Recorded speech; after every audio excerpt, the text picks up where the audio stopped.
can get those before you leave, and you can put those along with your advocacy cards and those bingo cards all in that basket right here. And after our speaker, we will have some door prizes, so you want to wait for those, and entering those cards into that basket will all work for that. All of this is also being filmed, so if there's a speaker that you've listened to that you maybe wanted to listen to again, or maybe go through those slides more slowly, you'll be able to find some cards over at the registration table that'll have the link that you can go to for that, and all of that is on YouTube. We also want to thank Grace Place for the snacks and Papulis for the brain healthy lunch. We also want to thank Memory Care of Westover Hills for breakfast and respite care today.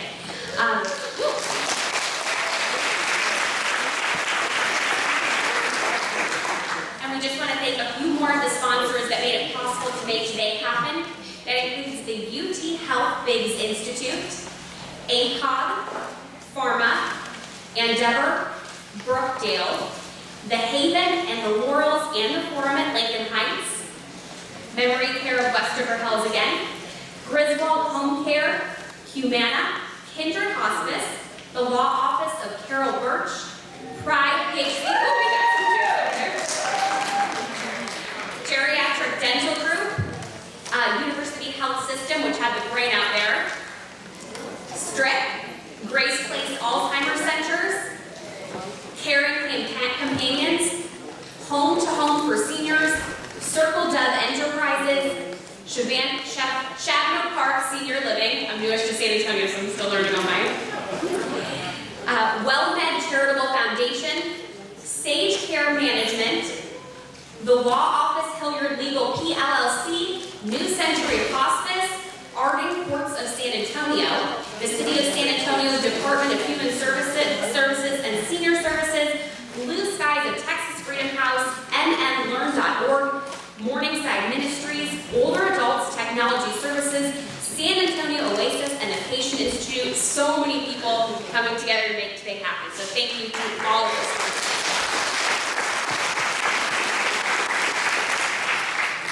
And last but certainly not least, we want to introduce Jason Schillerstrom.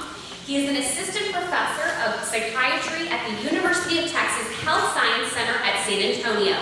He completed his medical school, psychiatry residency, and geriatric psychiatry fellowship at UTHSCSA.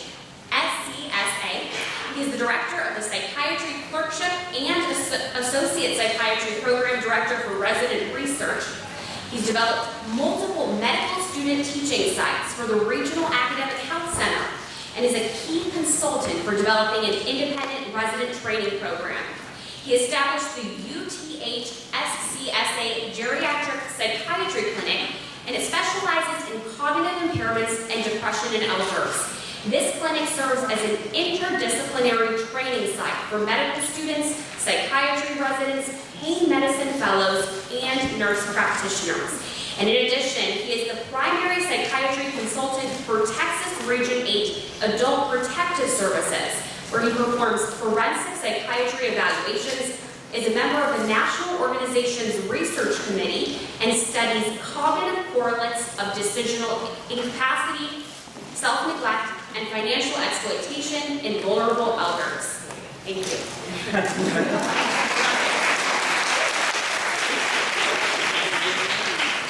Well, thank you so much for that long introduction. We're done. It's time to go home. It's Friday. All right. So yeah, I'm a geriatric psychiatrist. That's why I'm a geriatric psychiatrist. And thank you so much for inviting me to speak today. What a fabulous list of sponsors. I feel like I've referred my patients. I know I've referred my patients to like all of those people. So it definitely takes a community to care for patients with Alzheimer's disease and serve the caregivers who do so much. So thank you for allowing me to be here today. We're going to talk about dementia, executive function impairment, and incapacity. It's kind of an interface between the law and psychiatry. So a lot of this has to do with when patients with dementia disorders might need guardianships, where they can't make their own decisions anymore, and maybe there needs to be court-ordered interventions to appoint guardians to ensure their health, their safety, their financial affairs. So today we're going to talk about the legal definition of capacity as defined by state law. We'll talk about kind of the general process of assessing capacity in elders, talk about executive function and how that relates to self-care ability, and then we'll also just kind of talk about the limitations of everything that I'm talking about today. So,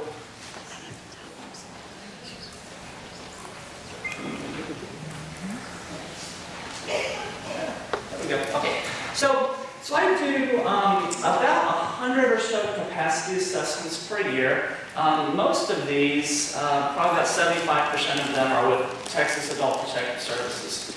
So Adult Protective Services, we are in Region 8. Region 8 has 28 counties in it. It stretches from Port Lavaca on the coast to Del Rio on the Rio.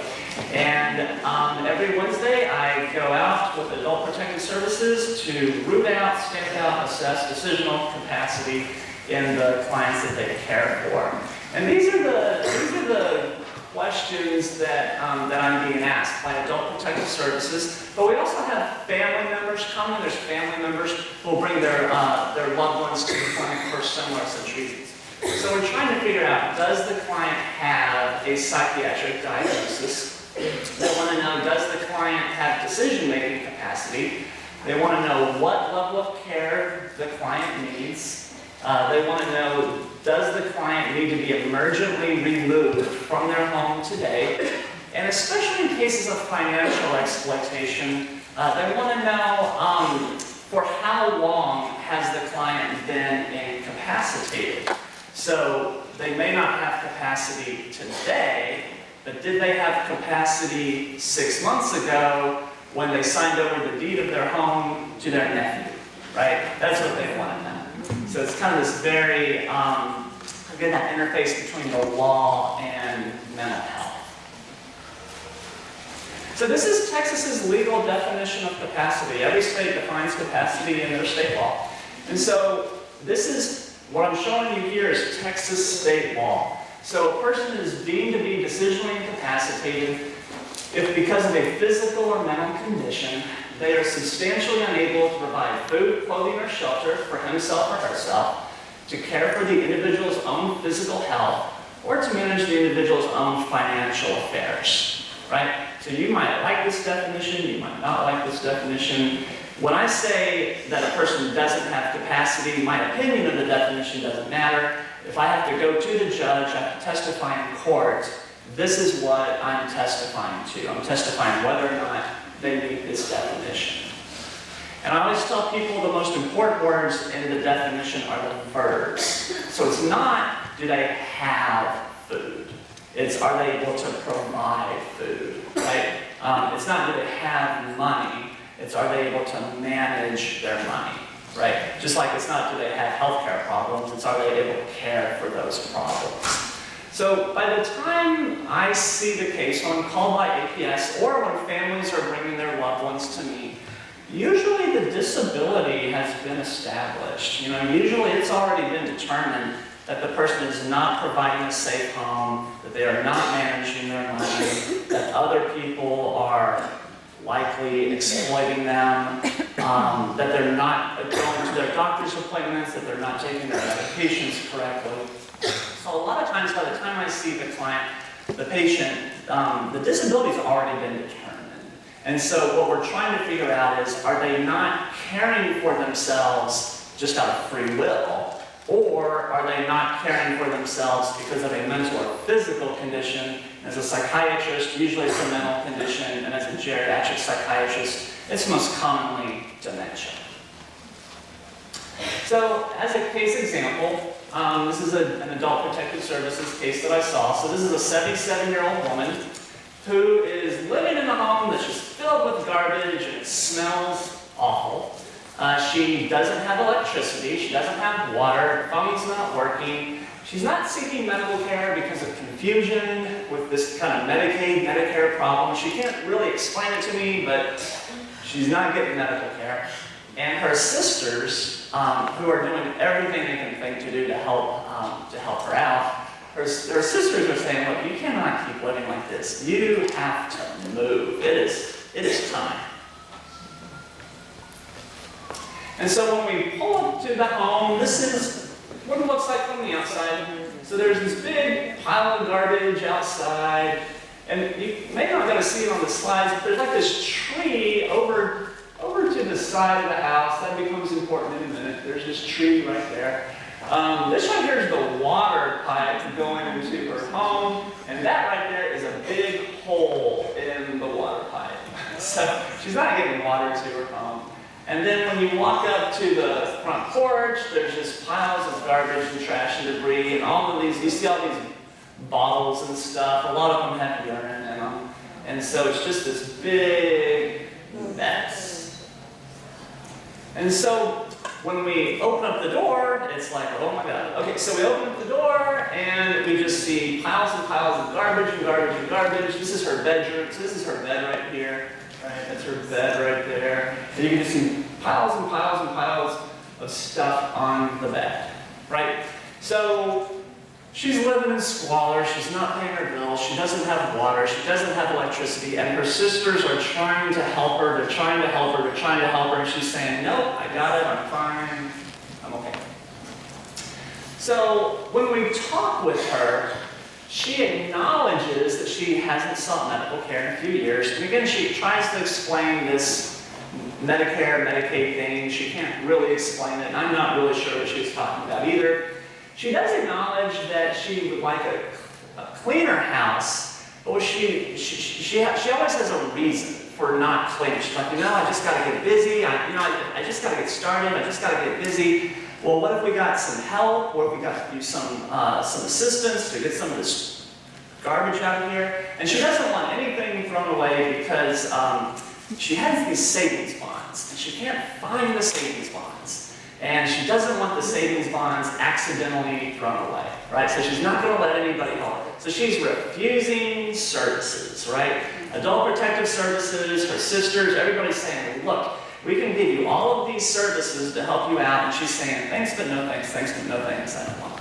So she won't let anybody help her clean her house up. She says it's messy. She does agree that it's messy.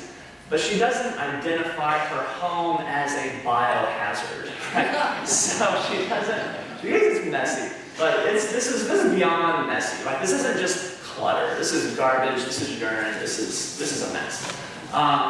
Let's see here, what else? She says she believes she doesn't have water. She says she has electricity, but we can see the meter. We can turn on the light switches. We know the electricity is not working. And then we say, well, look, what can adult protective services do? What can APS do to help you out? What she says is, the one thing they could do is just help me get rid of that tree on the side of my house. If APS could get that tree out of here, then I'd be fine. So she doesn't have the best insight. On mental status, she's thin, she's frail, her clothes are covered in filth, she smells awful, very thin, clearly undernourished. Her mood is fine, like she's not depressed. She's not depressed. Like she thinks I'm depressed. Wow, what a depressing job you have. But I'm not depressed, and she's not either. Okay. So her thought processes are logical, particularly when discussing Medicare. Her insight and judgment are poor. She cannot identify any safety hazards or any concerns. She can't develop any safety plans. And again, she's just kind of hyper-focused on this tree, which is truly the least of her problems. So I've gotten all the information. These cases can the information either comes from protective services agencies, or again, about 20% of the time, I'm working directly with families, so it's coming from the family. So we've gotten the background information, we're seeing the home, we're seeing everything that's going on. We've talked to the client, we have an understanding of what what their perspective is. So a lot of times we'll now do neuropsychological testing, right? We'll try and figure out what is going on with them mentally that might explain this. And so then you can ask yourself, well, which cognitions are essential to self-care ability, right? And so there's a whole lot of different cognitions, right? And so, as members of the Alzheimer's Association, we are very in tune with Alzheimer's disease, and we know that memory is a hallmark, memory loss is a hallmark feature of Alzheimer's disease. But there are other cognitions, right? There's orientation. Do you know the date? Do you know the county you live in? So there's orientation. Language is a cognition. Math, visual-spatial ability. And then there's a cognition that we're going to talk about called executive function. So then you can just ask yourself, which of these cognitions is relevant to self-care ability? So if I took a young adult and I took away their memory, I took away their ability to encode new memories, would they be disabled?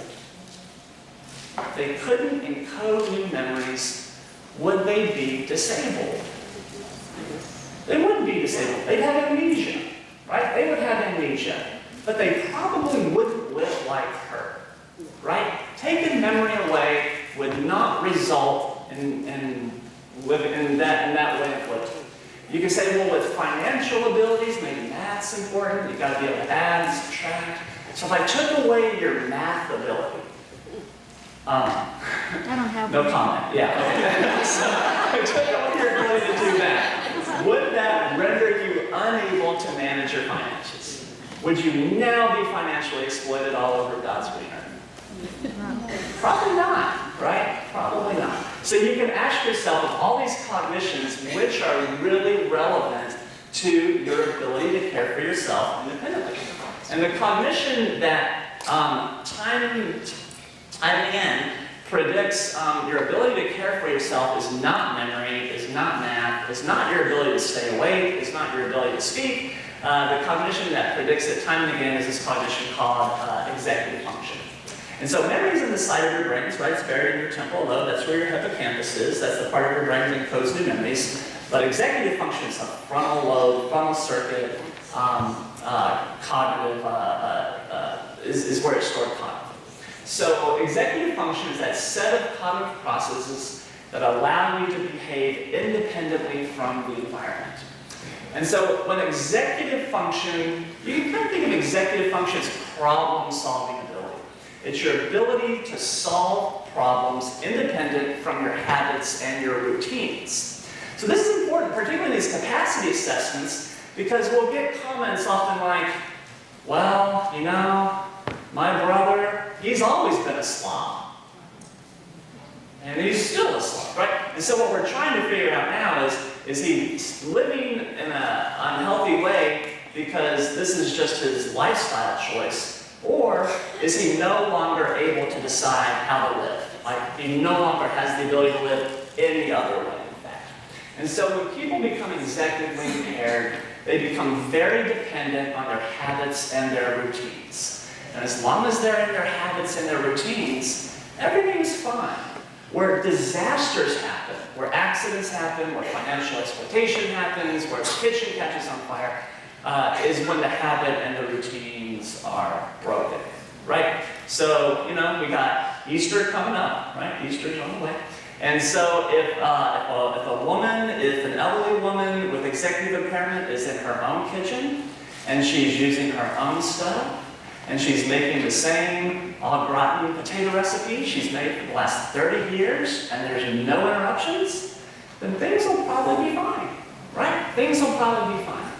Where disasters happen is when the phone rings, and she has to go, and she has to answer the phone, and then she comes back. And she can't remember, did I put the milk in, did I put the cheese in, whatever. You know, so it's not that she's forgotten how to cook. She's just lost her set, right? She's lost her set. Driving is the same way. If someone is in the same Buick they've driven for the last 20 years, and they're going to the same HEB at the same time of day, and everything's the same, then chances are really, really good that their habits and routines are going to get them there safely and back. The problem, though, is that driving, the habit or the routine can change like that, right? And so maybe it's raining that day, and it's not normally raining, or maybe there's a detour, or maybe HEB doesn't have what they need, and instead they need to go to Home Depot. These should all be sponsors of this meeting, right? HEB. Right. So, next year. Okay, so the point is that if the habit or the routine is broken, that's when disasters happen. Okay? And so then the way that we assess for executive function impairments is by challenging people to solve problems by breaking their habits. We're going to challenge them to solve problems by breaking their habits. Okay, so executive function is a circuit, right? It operates in these circuits, these prefrontal subcortical circuits. What's also important to know is that when people become executively impaired, they lose capacity over multiple domains, because the whole circuit is now offline. And this really goes against what society wants, right? This goes against societal wishes. Society likes the idea that maybe they can't do this, but they can still do that, right?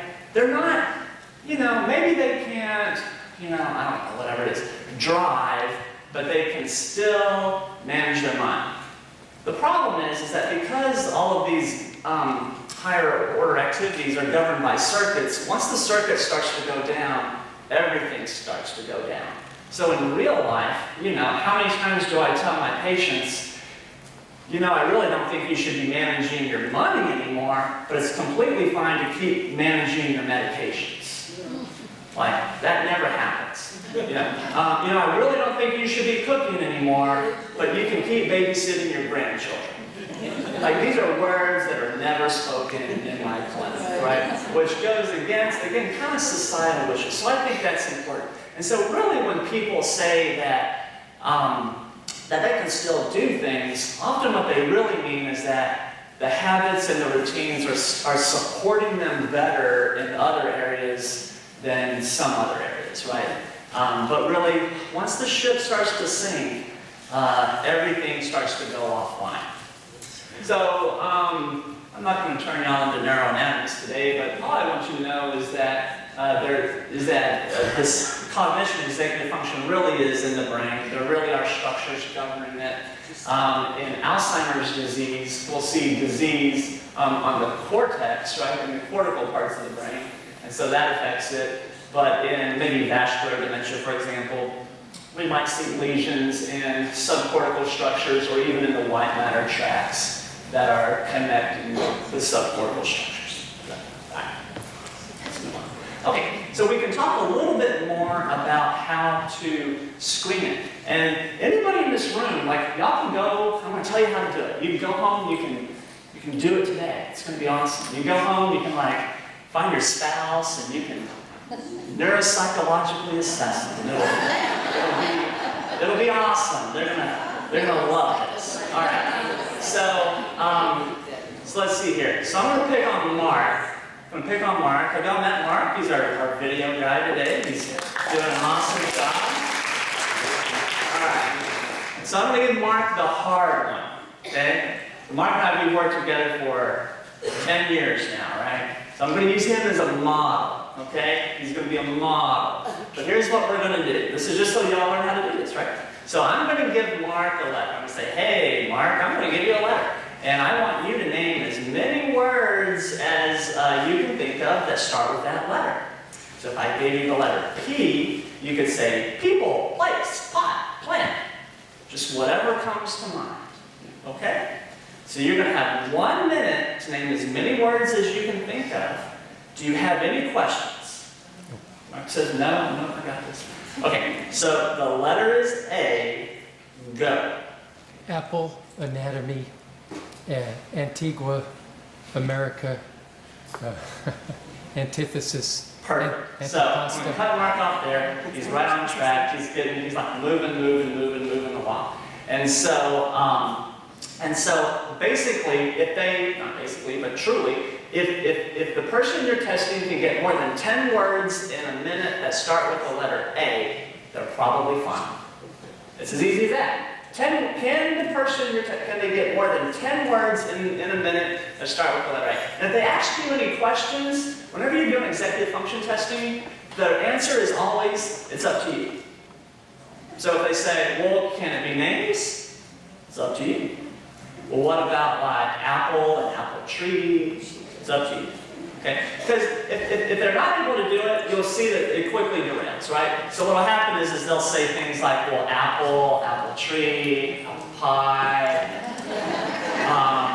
I can't think of any more words that start with apple. I mean, honestly, that's what will happen. So, and you'll see they'll always kind of start quick, but that's the key. Is can they get to 10? All right, I'm going to do one more. I'm going to pick on you in the red. Yes, you. Right there at the glasses, right? You. That's you. Yeah, the one who's the bartender. What is your name? Maria. Maria. Okay, Maria. This is going to be great. Maria, where are you from?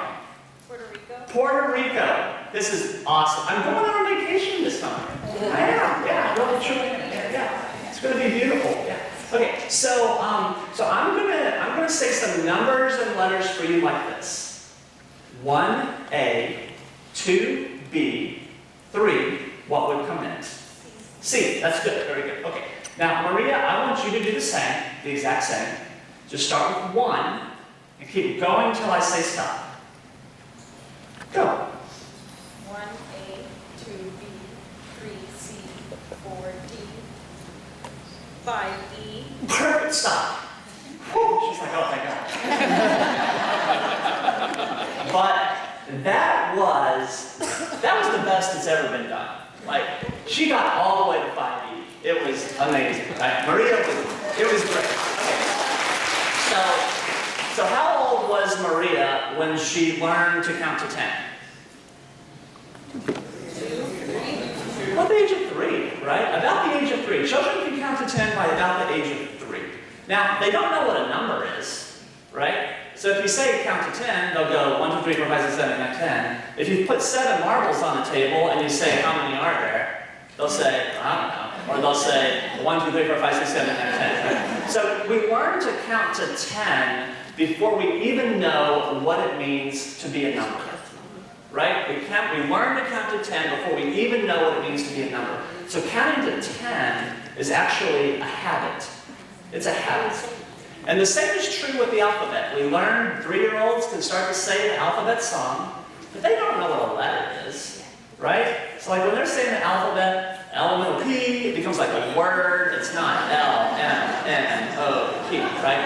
So what I'm doing with Maria is I'm challenging her to solve this problem by breaking these two habits, right? I'm forcing her to alternate between these habits, to break the habits, to solve a problem.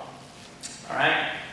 This is going to be like, we're just going to do, sometimes I'll single a person out, but that's never fair. So, sorry. Okay, so we'll just do this one as a group. Okay, so we're going to just do this all together.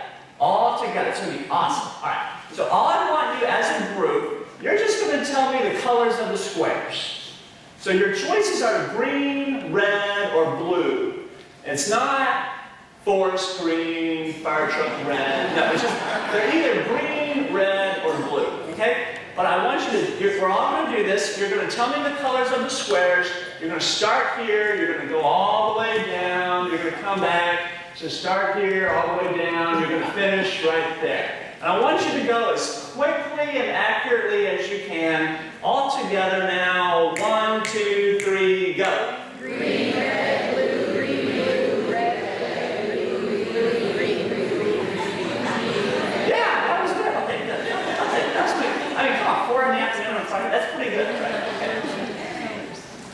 Okay, now what I want you to do is you're just going to read the word, right? You're just going to say, you're just going to read the words. You're going to start here, you're going to read the words, you're going to go all the way down, you're going to finish here where it says green, start here, go all the way down where it says green.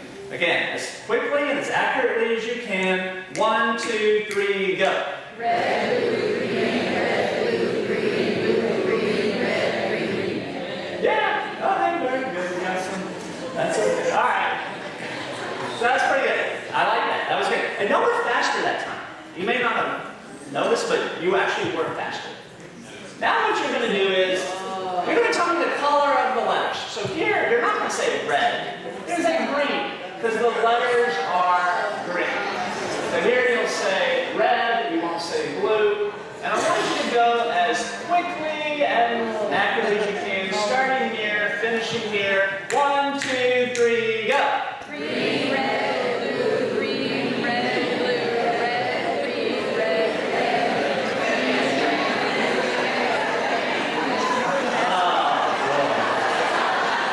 Wow, that's hard, right?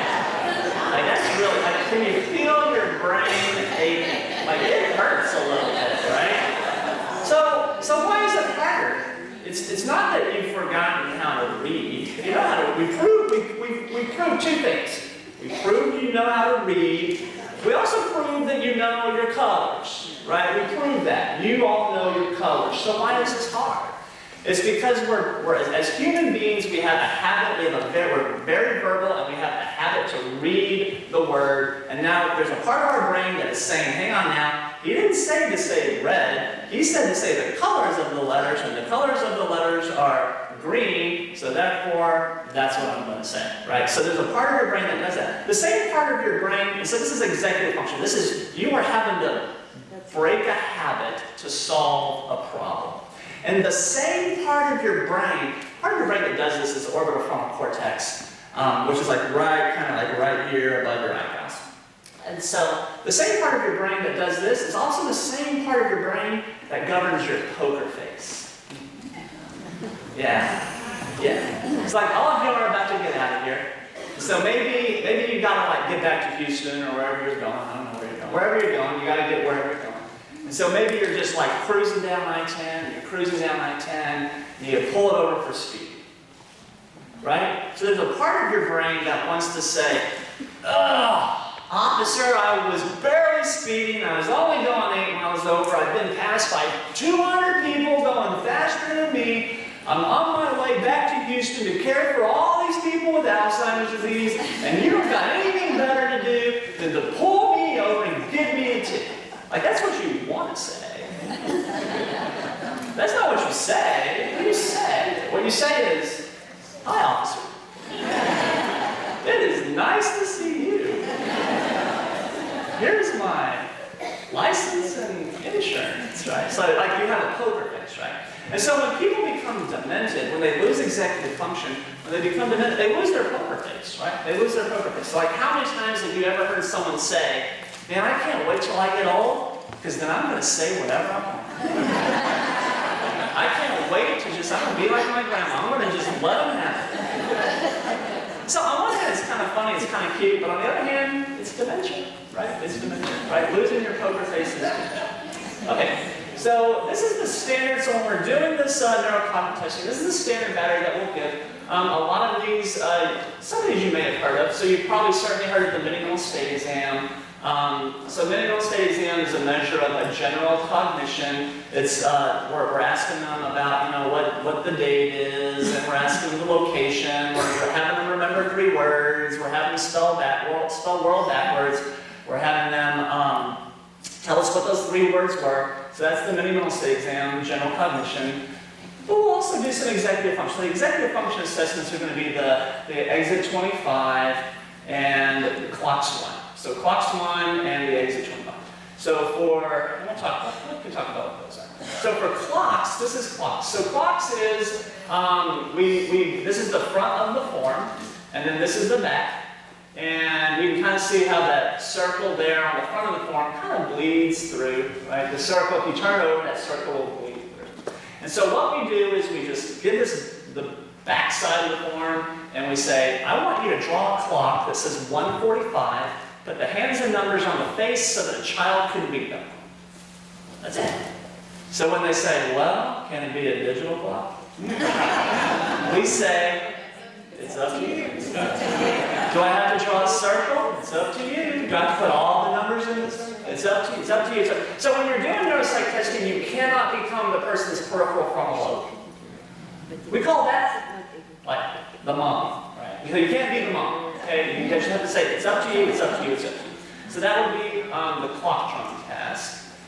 And for the exit, On the exit, it's called the exit 25 because there's 25 different items. The first items on the exit, in fact, are the 1A, 2B, 3C item, as well as the how many words can you get in a minute that start with the letter A.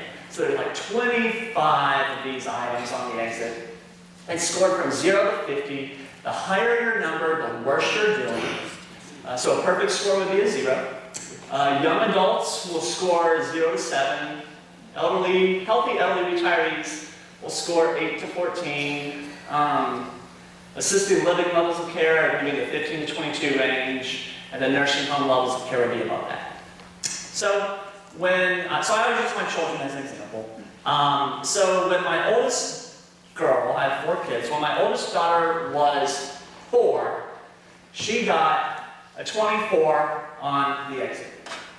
She did. She got a 24 on the exit when she was 4 years old. Okay? So when my oldest daughter was 4, let's see, was she managing her own medications? No. No. Okay. Was she managing her finances? No. Was she bathing? Mixed feelings. Okay, when my oldest daughter was 4 years old, did she ever say, "Hey Dad, it's 7 o'clock. I'm going to go upstairs and take a bath. I'll be down in 15 minutes."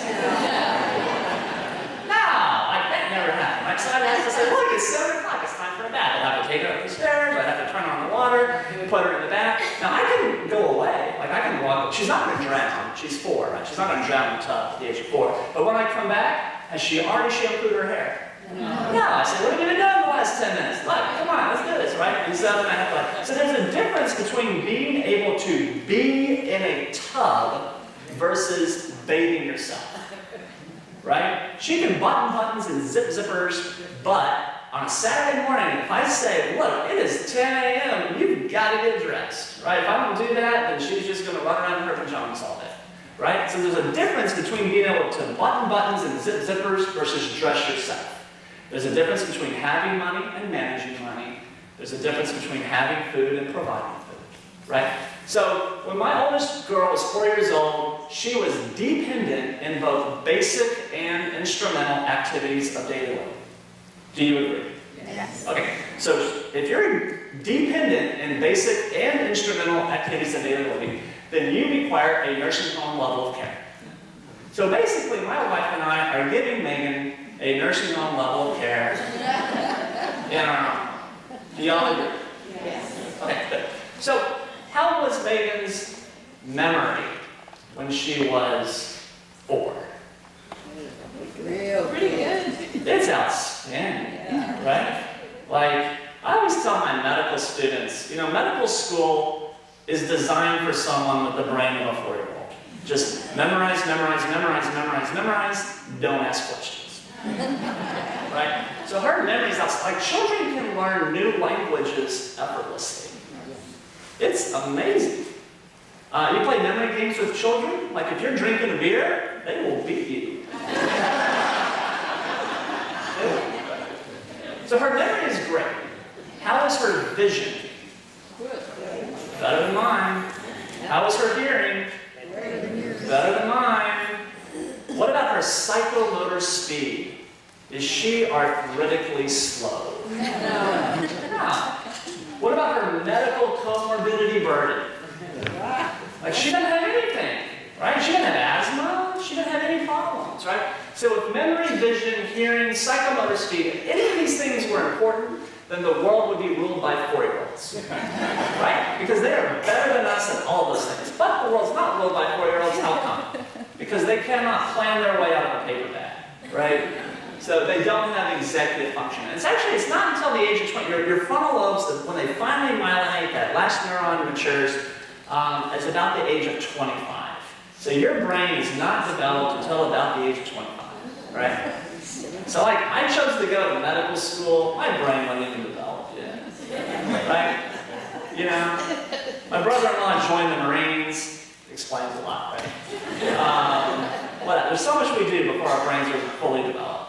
But car insurance companies know this, right? You know, if you have children on your car insurance, when they hit 25, it gets a lot better then.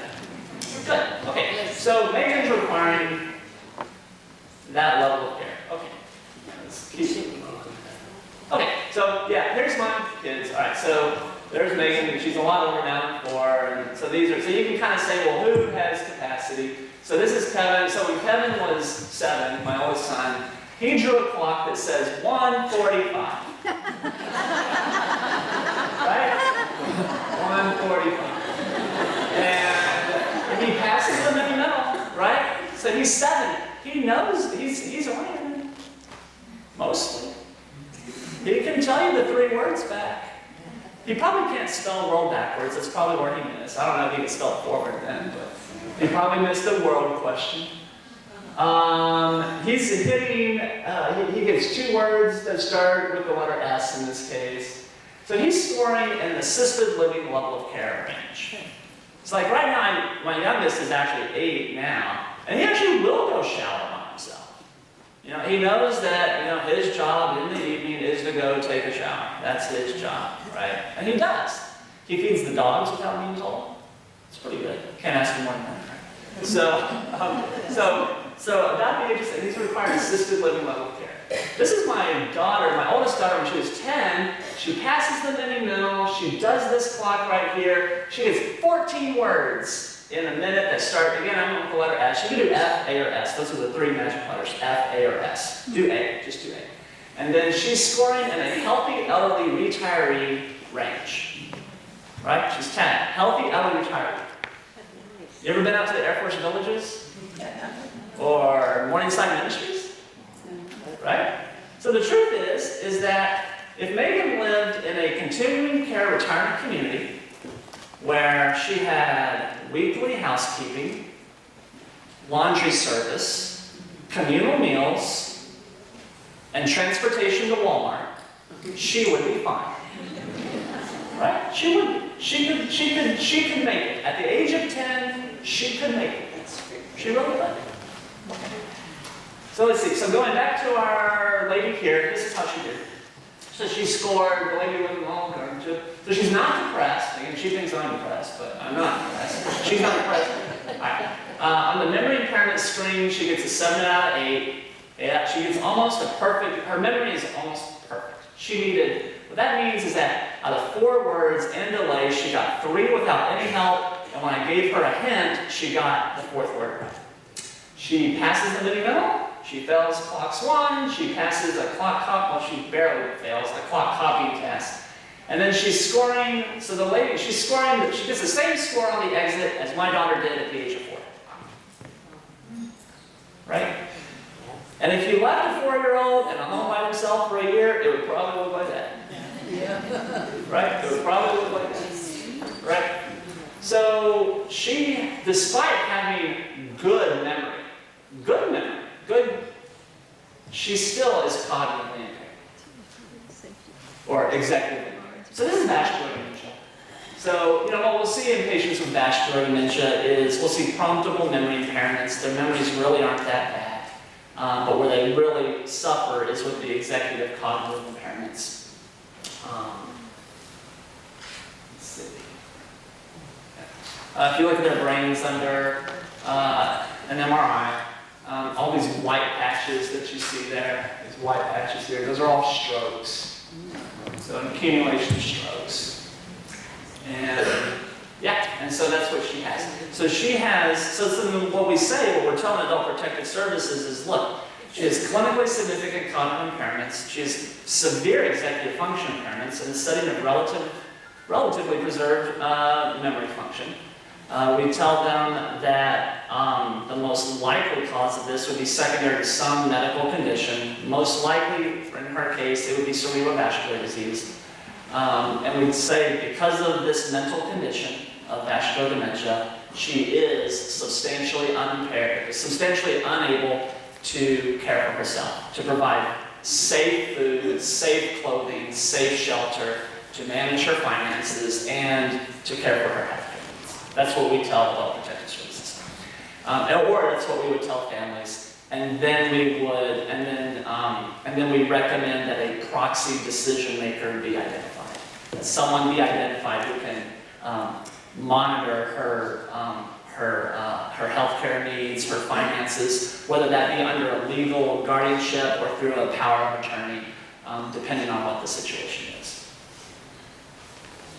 Similar, just another example. This will be the last one, and I'll stop. So this is a lady living in San Antonio.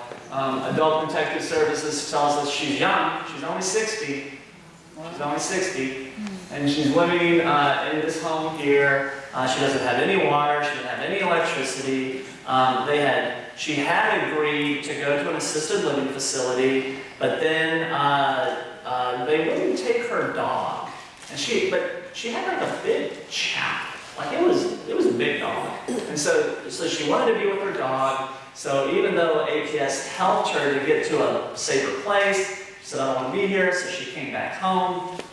Her plan was to contact a local news channel.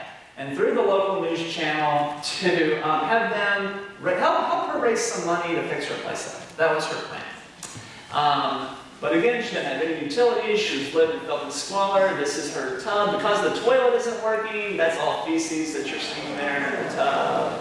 Gross. This is her kitchen sink right here. You can see it falling.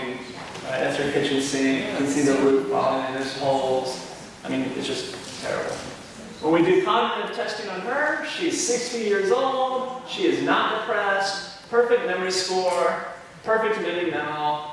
And she scores 2 points worse on the exit than my 4-year-old daughter did. Right? When she draws a clock, it looks like that. It looks like, how come it looks like that? Why should you know? It's 145. It's 145. It is 145. But why is there a face? It's because the instructions are, I want you to draw a clock that says 145, put the hands and numbers on the face so that a child could read them. So she's perseverating on the word face. That's it's called a perseveration. In neuropsychology, she's perseverating on the word face. So despite having excellent memory and general cognition, she's severely executively impaired. She's only 60 years old. So this is frontotemporal dementia. That's what she has. She has frontotemporal dementia. Frontotemporal dementia strikes when you're young, right? 55 to 65 age range. So again, what we're saying is, look, even though she can walk the walk, she's walking, she's talking, she's highly alert, she's highly verbal, she's still incapacitated. And in Western culture, that's really hard to overcome. You know, in Western culture, if you are highly alert and highly verbal, then we assume that you have capacity. Basically, if you can stay awake and talk, you have capacity. But we have, 2,500 years now of neuroscience to inform us that there's more to having decisional capacity than just being able to stay awake and talk. Okay? And again, the cognition that best predicts self-care ability is executive function. It's problem-solving abilities. Okay? All right, well, I think I will stop there and see if there are any questions.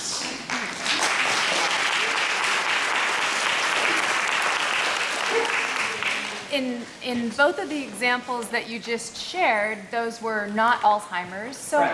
what's the correlation or relationship that you see between executive function decline and Alzheimer's specifically? Yeah.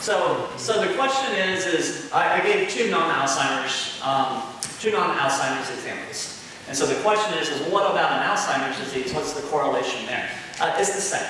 So it's the same. The Alzheimer's cases are easier. The Alzheimer's cases are easier. The reason the Alzheimer's cases are easier for identifying incapacity is because their memories are so impaired that it's just much more obvious, right? It's just like anybody on the street can see that this person is struggling to make it. The harder cases are the vascular dementia cases, the Lewy body cases, the frontotemporal dementia cases, where their memories seem fine. So Parkinson's disease would be another example where their memories don't seem that bad, right? It's not what it it used to be, but it's not that bad. And they're highly alert and they're highly verbal. Those are the tougher cases. So executive function still holds true in Alzheimer's disease. It's just the memory impairments are so loud in Alzheimer's that in those cases, people generally know what the verdict is before I even show up. Yeah. Yeah. I think you've already answered some of this, but I was going to say, how about Lewy body? I know there are also some physical manifestations. They talk about the Lewy lean, and I don't know, how does that fit into all of this? Yeah, so with Lewy body disease, it's compared to, I guess, frontotemporal dementia and vascular, it's probably more similar to Alzheimer's, right? A little bit more similar. It tends to be more pan-cortical as opposed to isolated frontal lobe impairments. So they still have, they still have the executive deficits. Yeah, the Lewy body cases are tough. I think they're really tough. When things don't, when none of the neuropsychological testing makes sense, it always ends up being Lewy body dementia a year later, right? That's exactly what happened. You assessed my mom. Mm. That brought you in rather than APS. Yeah. And she did get diagnosed with Lewy body a year later. Yeah, so it's tough. Sometimes, a lot of times we need like two points of reference. Those are hard cases. Yeah. Hi. My question is about driving. Do you believe that no one should be driving if they just have any sort of dementia diagnosis? Or could this executive functioning be a good thing to test whether they still be driving or not? Yeah, I mean, people come to me, so sometimes they'll bring their loved one to me and they'll say, I want to know if my dad can drive, right? Well, as it turns out, I am not the gold standard for driving in the state of Texas. Right? The gold standard for driving in the state of Texas is taking a driver's test, right?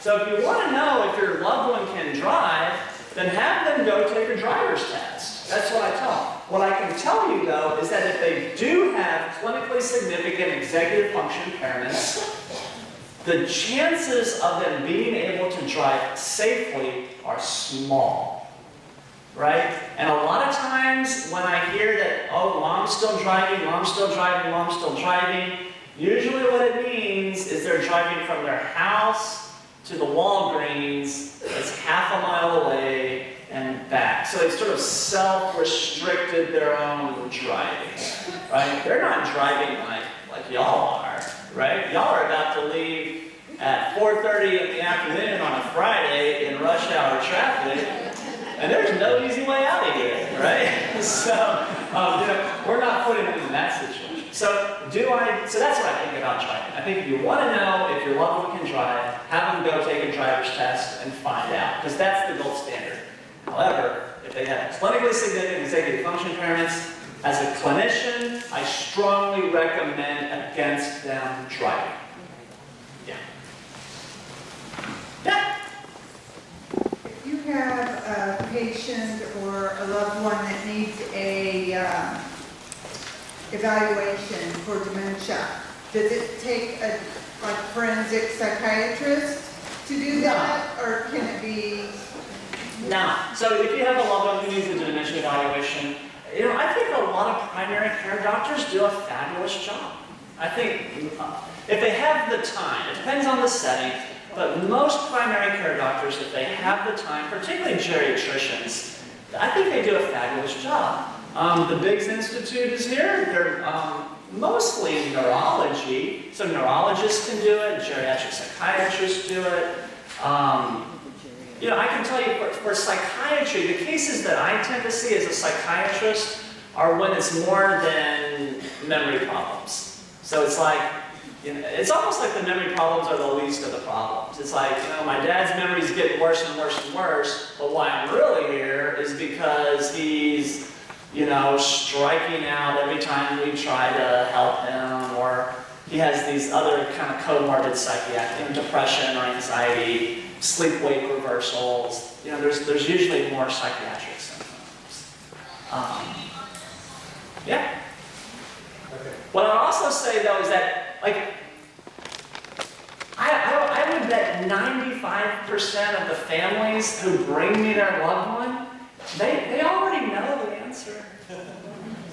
You know, I always say, and I borrow this from my division chief, Don Royal, if you want to know if someone is demented, you ask their spouse.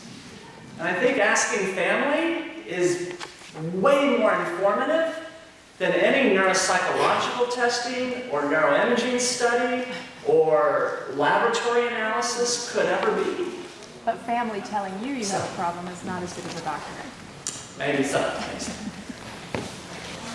Yes, sir. You kind of touched on the same question I had. As a healthcare professional, I was looking for what avenues we have to get our PCPs to refer for a neuropsychological evaluation if they're not really hitting on it. Because as we know, if we're just saying they have memory issues or there's not really evident memory issues, but there's other executive function issues and they're not hitting on it, especially when they're going to make the decision that they cannot live at home alone. I work in home health, so I know many people are alone. They may not have families that are in the state, what have you. So they're looking for referrals. I put a plug in for the Biggs Institute. I mean, they do wonderful neuropsychological testing, and yeah, I mean, I'll put a plug in for them. But I mean, they can really refer to any neurologist, geriatric psychiatrist. So, Last question. As far as testing executive functioning, like what would be the simplest test that they could do in the doctor's office or anyone can do to test executive functioning? my personal opinion is how many words can you get in a minute that start with the letter A? I think that question has more value than any other executive item. I think it has more value than asking them who the president is. I think it has more value than having them spell a little backwards. Like if there was only one thing, like in my clinic, if they said you can only do one thing from here on out, that's what it would be. It would be how many words can you get in a minute that start with the letter A? That's what I would do. Is that it? Thanks. Great, thank you all so much.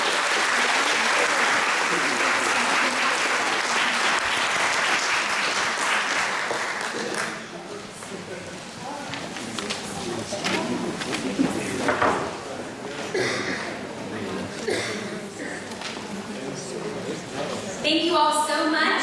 If anyone was doing this for CEUs, you're going to turn that in. I'm going to have Byron come up and give us a couple details on how to do that, and then we're going to get some door prizes.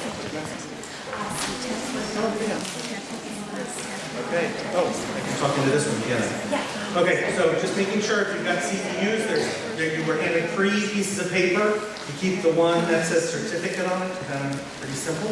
The other 2 put in the box on the table on your way out. So it should be pretty simple. And door prizes, yes, we're gonna draw. Well, first of all, can we thank Erica? I'm just calling you Erin. See, we were joking about names. So if you can watch her, of course, on KENS5. If you don't see her enough, 1-800-KENS5. Tell them you want to see. Just kidding, I don't know if that's her number. But ask for them to do more stories with Erin. She's awesome. Thank you. Thank you. Okay, so everybody have their cards in or bring them up. Any other We're gonna cards? start doing more prizes. We have some runners. Okay. Okay. We're gonna do the. Yeah. Oh, awesome. Thank you. Okay. All right. You can draw or you want to You draw? draw. You do it. Go for it. All right. We're drawing for the flowers. The first. Bingo card. Bingo card. Huh? Bingo card. I can't draw the bingo card. How do I? Yeah, those are the tan ones. Oh. Ready? Oh, the team. Okay, here we go. Here you go. All right. Jerry Peters. Jerry Peters. Jerry Peters. She left. Okay, must be present to win. Clara Rose Cobble. Clara Rose, back there, all right. Congratulations. Okay. Oh, I'm sorry. It's donated from Circle Dove Enterprises. There you go. Thank you. Thank you. Okay, now where's this from? From Kindred Hospice. Okay, this is, oh no, that's for me. It's food. It's food. You can tell I eat. Okay, Susan Robinson. Whoops. Susan Robinson. Over there. Far side. Over by the kitchen. Oh, Okay. can't next see, I'm one. blind. From Griswold Home Care, a basket full of bunny things of Easter. Lisa Sanchez. All right. Awesome. Okay, next we have from Caregiver SOS, from WellMed. Oh my goodness, we have, this looks like a spa basket. That's Byron Cordes. Elizabeth Ganson. Elizabeth Ganson. Elizabeth, yes, okay, awesome. Okay. Now we have, I'm not sure who this is from. This is an oral care basket. Probably, I bet it's from Geriatric Dental Center. Anybody want to bet? $1. That's the dollar. Okay, you got one? Janice Potter. Janice Potter right here. Congratulations. Okay, we have Prince from Westover Hills. Do you want me to do these separately or together? Okay. Oh, they're all the same, so yes, we'll do them separately. These are awesome. We actually have them framed in our office. Okay. Lucy Castaneda. Lucy, okay. Awesome. Z, Zenaida Perez. Okay. And then the third one goes to Valida Prather. Valida Prather? Valida? No? Going once, going twice. Jerry Peters. Nope, she's not here. No? She's not here. Kim Grant. Kim Grant, all right. That's our third. Perfect. Okay, a basket from Ardent Courts, Assisted Living, Memory Care. Cynthia King. Well, congratulations, Cynthia. Okay, ACOG, a thermal blanket and a basket and a candle and a, oh my gosh, another spa day. Virginia Valenzuela. I saw Virginia earlier. Virginia? No. Okay. Sergio Castaneda. Sergio. Sergio's going to need some help with more. Okay. From the Haven and the Laurels at Stone Oak, a 5-star community, so it's a beautiful Easter basket. Ethel Wallace. Ethel Wallace. Oh yeah, please remember to turn in your surveys as you leave. Who's that from? Brookdale Nacogdoches. Stacy Kaufman. Stacy Kaufman. Stacy Kaufman. David Garza. David Garza right there, all right. From Humana, a basket. Mary Pizada? Mary Pizada? Over there, okay? I butchered the name, didn't I? Yeah, just a minute. Okay. From Grace Place, another Easter basket. I'm sensing a theme. Teresa Torres. Teresa Torres. Okay. A gift certificate from Caring Companions. Woo. Darcy Walker. Darcy Walker. Yes. Okay.